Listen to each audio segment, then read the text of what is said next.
Itu penting, itu juga menjadi penghambat itu.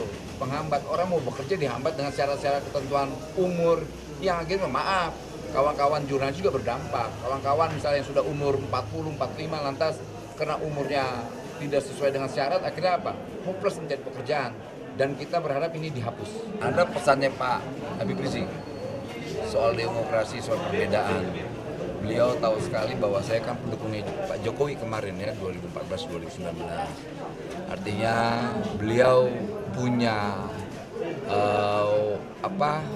pemikiran yang begitu luar biasa. Artinya perbedaan itu dianggap biasa dalam Islam, di FPI bahkan. Jadi ya selama ini narasi-narasi terkait radikalisme dan sebagainya sebetulnya sudah terbantahkan hari ini dengan saya hadir di markas besar FPI. Nah, kita mau ke depan ini kan bangsa ini coba sama-sama kita menatap bareng ya. Biar gimana pun Habib Rizik juga patriotik yang harus kita hormati. Beliau selain patriotisme ulama besar yang punya tempat tersendiri lah di masyarakat lah kayak gitu kira-kira. Gimana? Ya soal pesan khususnya pasti tidak ada lah gitu. Dari Pak Prabowo juga tidak ada. Ini kan momen ini open house, datang silaturahmi kan hal yang biasa gitu.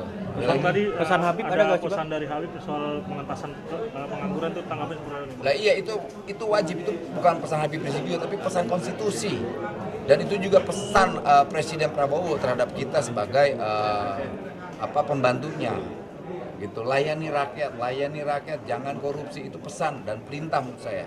Dan itu disampaikan lagi, beliau punya tanggung jawab moral sebagai ulama. Tuh. Gitu kira-kira.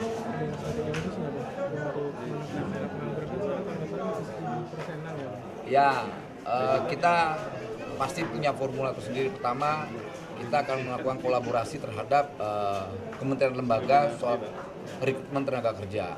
Dan ini nanti ada hasilnya. Kedua, kita akan koordinasi dengan mitra-mitra industri terkait rekrutmen tenaga kerja juga. Gitu. Tadi ada yang menarik soal lulusan S1, S2 jadi ojol sama ART. Itu kan nggak sesuai sama latar belakang pendidikan dan pengalamannya.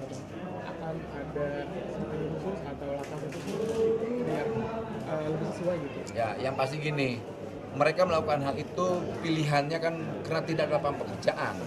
Lalu itu kedua, ya ada syarat-syarat tertentu yang akhirnya mereka tidak masuk dalam syarat itu. Misalnya pekerjaan ini dibutuhkan hanya SMA, S1, misalnya mereka S2, yang gaji mereka saya kasihan.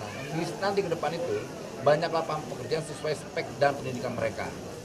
Gitu. Jadi kita akan cari lapangan pekerjaan sesuai dengan spek yang mereka inginkan. Itu penting, itu juga menjadi penghambat itu. Penghambat orang mau bekerja dihambat dengan syarat-syarat ketentuan umur yang akhirnya maaf, kawan-kawan jurnalis juga berdampak. Kawan-kawan misalnya yang sudah umur 40, 45 lantas karena umurnya tidak sesuai dengan syarat akhirnya apa? Hopeless mencari pekerjaan dan kita berharap ini dihapus. Kita mau hapus itu. Belum, kan saya baru di Kementerian Tenaga Kerja. Kita akan cari kenapa itu ada syarat-syarat itu.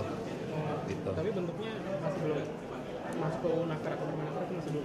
Ya cari undang-undang yang pasti melindungi warga negaranya lah. Pertama kan jangan bertabrakan dengan Undang-Undang 57 tuh. Setiap warga negara punya Undang-Undang nomor berapa?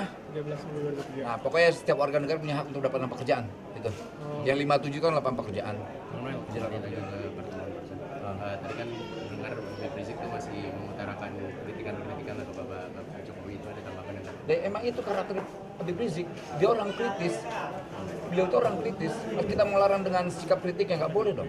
Sama halnya saya mengkritik hari ini, itu hal biasa, lumrah. Jadi jangan karena orang kritik langsung kita bungkam, nggak bisa. Beliau aktivis dengan stylenya sebagai ulama, ya begitu langgamnya. Dan dengan karakter saya juga langgam saya begini nih, gitu. Masa kita harus membatasi langgam orang, nggak boleh dong. Gitu. Saya hormati sikap beliau tadi dan beliau juga menghormati sikap saya sebagai pendukung Jokowi, beliau anti Jokowi dan itu kan biasa. Ada nggak kekerasan tadi tunjukin? Nggak ada kan? Tapi artinya pertemuan hari ini tuh ada serupa program itu. Nggak ada lah, masa disuruh-suruh modal kayak saya malah mau jadi suruh. Yang bisa merintah saya pikiran saya dan keyakinan saya dan orang itu tahu semua soal itu. Tapi ada tujuan khususnya nggak sih Bang, dari pertemuan hari ini? Apakah mendamaikan antara Pak Jokowi dengan Pak Rizik? Ya insya Allah semoga itu kalau seandainya itu yang kita inginkan, itu juga diinginkan oleh bangsa inilah. Antara dua tokoh bangsa ini, Pak Jokowi dan Habib Rizik, ini kan tokoh-tokoh yang punya tempat yang untuk bisa dihormati oleh kita semua. Gitu. Karena orang kan juga punya narasi besar di depan sana, jangan sampai tokoh dua ini ketemu, bahaya. Gitu. Karena kalau ketemu, kasus yang 58 itu yang kawan-kawan FPI tembak itu akan terbongkar tuh. Bang Noris, kemarin Pak Karding bilang masyarakat Indonesia jangan cari Itu himbauan secara moral benar. Karena kenapa? Yang kita takutkan kawan-kawan yang bekerja di Kamboja itu menjadi apa? Operator judi, scamming. Kalau enggak, mereka diambil ginjalnya tuh, dicuri organ tubuhnya. Apa yang dilakukan Pak Karding itu benar secara moral dan betul sekali dan kita dukung. kan lapangan kerja di Indonesia juga semakin sempit. Nggak sempit, nanti naik kok. Sabar aja, sabar. Kita berjuang. Kita tidak tutup mata persoalan lapangan pekerjaan ini. Negara tidak diam. Yang kita lawan sekarang ormas-ormas, pejabat-pejabat yang mentalnya kayak ormas, yang suka meres. Kemudian calo-calo tenaga kerja. Nah era sekarang kan tidak ada di era Pak Prabowo, mau diperes. Dilawan sama Prabowo, presiden saya. Presiden saya cuma perintah ini, jangan korup, layani rakyat. Udah, itu. Bang Nur, sampai tanggal 29 Maret ada 1.322 laporan yang mengatakan bahwa ada sekitar 1.200 perusahaan belum bayar THR. Ya. Awal bulan lalu itu Pak Yas sudah bilang bakal ada sanksi atau denda. Ini kira-kira ada sanksi yang akan dijatuhkan ke 1.322 ini. Karena itu yang jawab menteri saya. Tanya ke menteri saya lagi dong. Oke, terima kasih Terkait Bro semua ya. BHR gimana Pak update-nya Pak? BR sampai BR. Ojol. Ojol. Lupus kemarin bahkan ada pemanggilan nggak secepatnya atau Ada gimana? 61. Kalian tahu nggak Omni Lupus? Nah itulah ojek online itu atau aplikator itu. Perilaku mereka seperti rakus, greedy. Greedy, bayangkan mereka bukan dikasih 50.000 aja, bahkan masih banyak mereka yang tidak mendapatkan sama sekali. Jadi udah terlalu tingkat rakusnya kelewatan. Dari 61 pengaduan Artinya ini Itu. tuntas berarti. Apa? Dari 61 pengaduan BHR sampai 29 Maret berarti belum ada yang tuntas. Nanti saya cek data itu ya. Saya belum dapat data itu. Pak Menteri dapat, saya berapa? Kapan dipanggil Pak aplikator Pak? Secepatnya kita akan panggil ke kantor kita. Hari Senin Yang jelas gini, negara dibohongin, presiden saya dibohongin, menteri saya dibohongin, rakyat dibohongin, driver ojek online dibohongin. Dan kita akan tuntut itu. Itu aplikatornya semuanya dipanggil Pak? Apa Kita hanya panggil beberapa semua sih? lah, kita panggil semua. Berarti akan dituntut ya Pak ya? Ya soal tuntutan kita lihat nanti. Yang jelas akan kita panggil. Tapi mayoritas ada operator Perlu kita yang audit sendiri tuh. gitu Bang? Kita lihat pajaknya, kita lihat semuanya. bisa Gitu. ditulis hari Senin bakal dipanggil nggak? Pokoknya kita akan panggil aplikator-aplikator itu. Mereka jangan buas dengan rakyatnya. Mereka udah bohongin negara, bohongin presiden saya, bohongin kita, bohongin menteri, bohongin rakyat, semua dibohongin. Ini termasuk Gojek sama Grab ya Bang? Semua lah aplikator.